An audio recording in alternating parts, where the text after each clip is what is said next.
इस समय मेरे साथ में कांग्रेस पक्ष के 224 के ब्लॉक के अध्यक्ष मेरे साथ मौजूद है, जिनका तारुफ मैं आपसे करवाऊंगा। उनका नाम है अमीन तारिक जी, जिन्होंने काफ़ी लंबा कार्यकाल जो है राजनीति को दिया और बड़े ही निचले स्तर की राजनीति से उन्होंने राजनीति में कदम रखा और कदम रखने के बाद में पलट के इन्होंने नहीं पीछे देखा कि मेरे पीछे क्या छूट गया है। बस उनके मन में एक ही इच्छा थी कि समाज की और लोगों की किस तरीके से मैं सेवा कर सकता हूँ।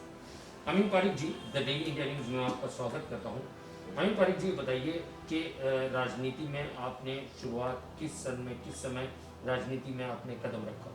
ये 92 के बाद से मैं एक्टिव पॉलिटिक्स में आया हूँ जी जब से हम लोग काम कर रहे हैं। हम लोग पलट के नहीं देखते, हम लोग ग्रास रूट पे काम करते हैं, जी लोगों की हेल्प करते हैं और इसीलिए लोग हमको चाहते भी है। आपने भी देखा होगा आज जो माहौल था, जी जी तो काम कर रहे हैं, पलट के नहीं देख। भले हम इलेक्शन लड़े या नहीं लड़े, लेकिन काम जारी है हमारा और इंशाल्लाह आगे भी जारी रहेगा। बिल्कुल।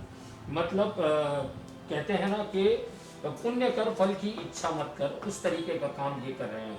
सर, आज मैं यहाँ पे आया, यहाँ पे मैंने देखा जो अब्दुर्रहमान शाह बाबा की जो मज़ार है उसके इर्द गिर्द जो है काफ़ी पोल लगाए गए हैं, नए पोल लगाए गए हैं, जूने पोल को पावर बढ़ाया गया है। किस तरीके का ये काम आपने किया और किस तरीके की आपके पास ये कंप्लेंट, ये शिकायत कब आई और किस तरीके से आपने मुहिम स्टार्ट की? सर एक्चुअली ये काफ़ी दिनों से मसला चल रहा था। दरगाह के जो ट्रस्टीज है अब्दुर्रहमान भाई टीनवाला और काफ़ी लोग समझ भाई है, इन लोग का ये कहना था कि गेट तो इतना अच्छा बना है लेकिन लाइट कम है। क्योंकि जब गेट से हम लोग अंदर आते हैं तो मेन इम्प्रेशन जो रहता है, तो यहाँ पे काफ़ी लोग आते हैं, हज़ारों लाखों की तादाद। अभी तो उर्स आएगा तो आप देखेंगे यहाँ पे पैर रखने की जगह नहीं होती। बिल्कुल तो ये प्रपोजल उन्होंने अमीन भाई को कहा था, तो अमीन भाई ने मुझे कहा कि अमीन देखो इसमें क्या कर सकते हैं, उसको कैसा वर्कआउट करना है, डिज़ाइन कौन सा पोल कहाँ फिट करना है।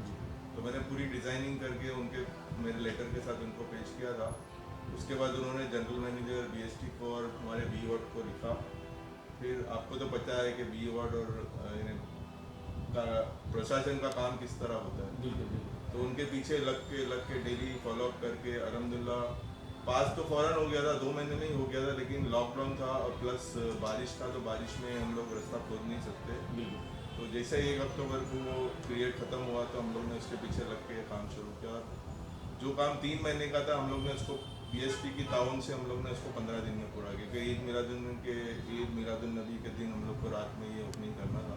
जी उनका भी मैं बहुत शुक्रिया करूँगा। बीएसटी के तमाम मिस्टर रायकर है, मिस्टर जोशी है, काफ़ी लोग हैं, हमारे बी वार्ड के कुलकर्णी साहब है, उनका काफ़ी ताउन रहा। और उस ताउन से आपने देखा आज हमारी गली माशाल्लाह 8 नए पोल लगे हैं, वो भी डबल। जी और 15 पोल जो थे पुराने उसको हमने 50 वाट से 105 वाट पे कन्वर्ट किया। तो उससे आपने देखा कितना माशाल्लाह रोशनी हो गई। आज से कुछ दिन पहले यहाँ पे एक रेप हो गया था और उसका वो बॉडी जो थी वो वहाँ छोड़ने के लिए जा रहा था एक आरोपी, लेकिन अंधेरा इतना था कि पुलिस को ट्रेस करने में काफ़ी दिक्कत हो रही थी। जी तो ये लाइट आने से अभी माशाल्लाह इन्हें काफ़ी इस तरीके की क्राइम भी कुछ घट रही है। क्राइम का कम होगा, कुछ बिल्कुल। अगर होगा तो ढूंढ सकते हैं। बिल्कुल।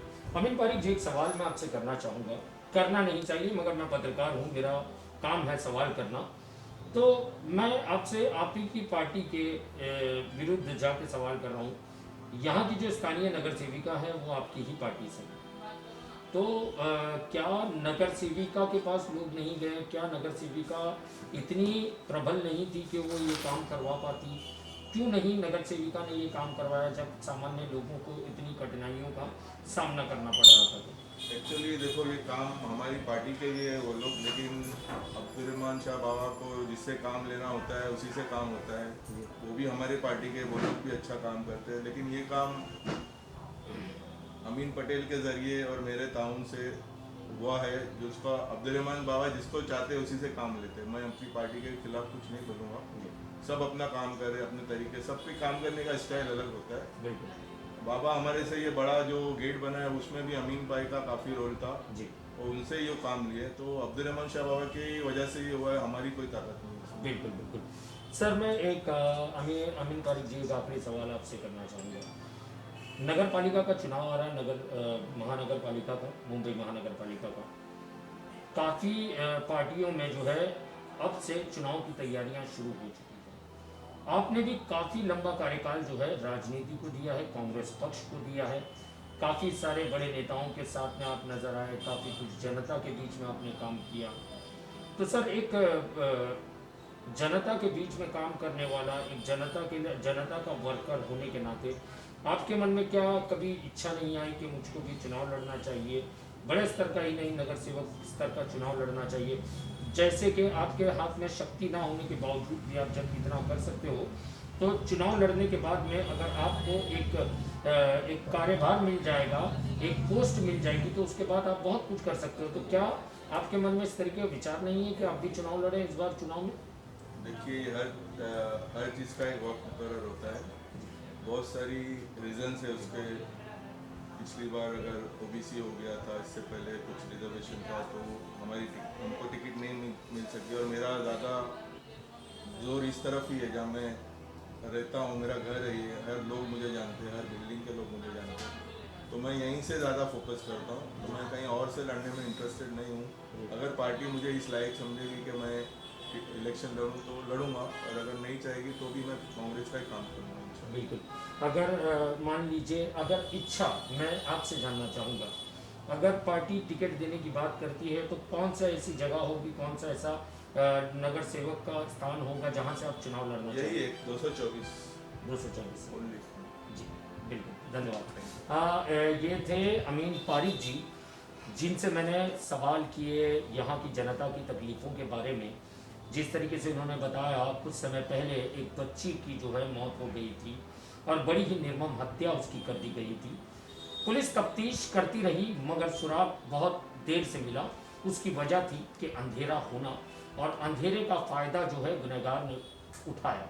अब जो है वो अंधेरा छट चुका है और डोंगरी की गलियों में उजाला आ चुका है। अमीन पारिक जैसे कुछ लोग हैं जो कि अपना काम और अपना जनता के प्रति अपना विश्वास, जिस तरीके से उनको जनता पे उनको विश्वास है, उसी तरीके से वो अपना काम करते हैं जनता के बीच में। मेरा सवाल था, आने वाला समय चुनावी बिगुल बजने वाला है और राजनीतिक पार्टियां चुनावी रणभूमि पर उतरने वाली है, तो क्या इस रणभूमि पर एक योद्धा की तरह ये भी खड़े नजर आएंगे? तो उनका सीधा साफ सरल जवाब था कि इस रणभूमि पे मैं लड़ूंगा। अगर मेरी पार्टी कांग्रेस पक्ष ने अगर चाहा तो मैं ज़रूर लड़ूंगा और जनता के बीच में उनका नुमाइंदा बनकर जाने की पूरी कोशिश करूंगा। कैमरामैन पंकज पटेल के साथ सही शेख की report, the daily India news, Mumbai. तुम्हारी आवाज़ यार बहुत भारी है।